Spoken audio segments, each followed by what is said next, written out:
Question number 442 Shrimati Poonam Ben. माननीय मंत्री जी, माननीय सदस्य,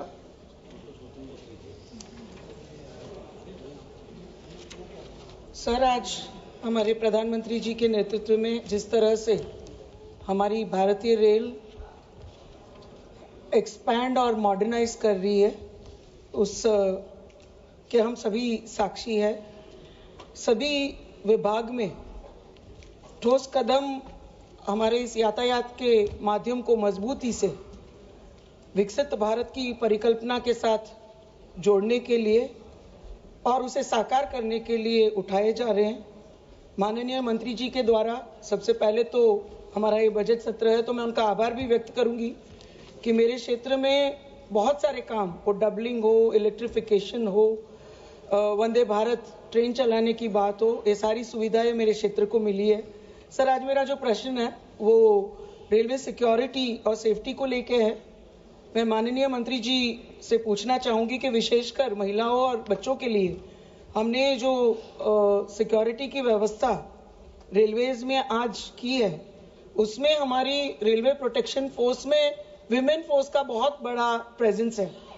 तो सर, ये जो प्रेजेंस बढ़ाने से कोई मेजरेबल इम्प्रूवमेंट महिला पैसेंजर सिक्योरिटी में, विशेषकर महिला और बच्चों में देखा गया, उनके लिए देखा गया, और इसके पीरियोडिक रिव्यूज होते हैं, और जो विमेन पर्सनल की एडिक्वेसी है सर, उसको फर्दर बढ़ाने का क्या प्रावधान है? और सर, पिछले 10 साल में जिस प्रकार से रेलवे में काम किए गए, मैं माननीय मंत्री जी से ये भी जानना चाहूंगी कि पिछले 60 सालों के कंपैरिजन में इस 10 सालों में केवल सेफ्टी और सिक्योरिटी के लिए कितना एक्सपेंडिचर इनकर किया गया। धन्यवाद। माननीय अध्यक्ष जी, माननीय सांसद महोदय ने बहुत ही एक महत्वपूर्ण विषय उठाया है। महिलाओं और विशेषकर बच्चों के सेफ्टी और सिक्योरिटी के लिए रेलवे में कई सारे स्टेप्स लिए गए हैं, और इन स्टेप्स के बारे में अगर विस्तृत उत्तर मैंने माननीय सांसद के सामने रखा है, फिर भी मैं 3-4 इसके इम्पोर्टेंट पॉइंट्स आपके सामने, आपके माध्यम से माननीय सांसद को दूंगा जवाब। बहुत सारे स्टेशंस में सीसीटीवी कैमरा लगाए गए हैं और वो लगातार आगे बढ़ाया जा रहा है। करीब करीब 1.5 साल के अंदर अंदर हर स्टेशन के अंदर सीसीटीवी कैमरा सफिशिएंट क्वांटिटी में लग जाएंगे। जो आरपीएफ का रोल है रेलवे प्रोटेक्शन फोर्स का, उसके बारे में माननीय सांसद महोदय ने बहुत अच्छा मेंशन किया है। इसमें अब करीब 9.4% महिला कर्मचारी रेलवे की सुरक्षा बल में आ चुके हैं, और उसका बहुत अच्छा लाभ भी मिल रहा है। जैसा हम सब जानते हैं कि महाकुंभ के दौरान किस तरह से हमारे आरपीएफ की महिला जवानों ने जिस तरह से काम किया, वो एक अद्भुत काम था। पूरे के पूरे सिस्टम में सबको एक संवेदना के साथ सेवा करने का एक काम किया। इसके अलावा 139 जो नंबर है हेल्पलाइन का, उस नंबर को सिग्निफिकेंटली इंप्रूव करके आज एक बहुत अच्छा वॉर रूम का सिस्टम बनाया गया है हर एक डिवीजन में, हर एक जोन में और रेलवे बोर्ड में।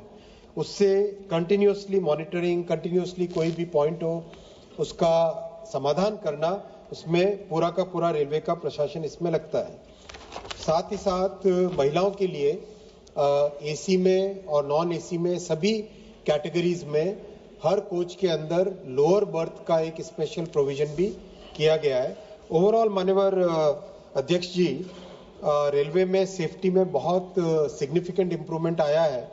जो माननीय लालू जी के समय में करीब 700 एक्सीडेंट साल के होते थे, माननीय ममता जी के समय में जो 400 के आसपास होते थे, और माननीय खड़गे जी के समय में जो करीब 385 के आसपास होते थे, वो अभी फाइनेंशियल ईयर क्लोज हुआ, वो संख्या 400 से कम होके 81 पे आ गया है। बहुत सिग्निफिकेंट इम्प्रूवमेंट हुआ है, और मेहनत लगातार कर रहे हैं। हर एक इंसिडेंट के रूट कॉज में जा रहे हैं। Technological changes, procedural changes, training के मेथड के माध्यम से हर तरीके से हर प्रयास करके और भी एक्सीडेंट्स को कम करने का प्रयास माननीय अध्यक्ष जी लगातार है। Member supplementary. माननीय अध्यक्ष जी, मैं आपके माध्यम से मंत्री जी से जानना चाहूंगी कि काफी बार हमारे पास ये कंप्लेन आती है ऑफ डिलेड एफआईआर्स। जब जर्नी में होते हैं तब तक कोई एफआईआर रजिस्टर नहीं होती, कोई फरियाद लेने वाला योग्य व्यक्ति काफी बार ट्रेन में मौजूद नहीं होता। तो इस दिशा में to ensure the reporting of any crime promptly, इसके लिए क्या विशेष व्यवस्था की गई है? और सर, देश में ऐसे एक वल्नरेबल जो सेक्टर्स हैं, वो राज्य हो या एरिया हो, जहाँ पे ज्यादा ऐसी क्राइम की फरियाद आती है, वहाँ कोई विशेष व्यवस्था की गई है क्या? राज्य सरकार का जो जीआरपी होता है उसके साथ आरपीएफ का कोऑर्डिनेशन लगातार रहता है। ये जो मान्यवर सांसद महोदय ने जो विषय उठाया है, अभी जो नए न्याय संहिता के तीनों कानून आए उसमें एक 0 एफआईआर का प्रोविजन भी है। तो आरपीएफ और जीआरपी, सभी राज्यों की, हर राज्य की अलग अलग जीआरपी होती है, उनके बीच में लगातार संवाद चल रहा है और दोनों के बीच में संवाद के माध्यम से एक 0 एफआईआर वाला जो मैकेनिज्म अगर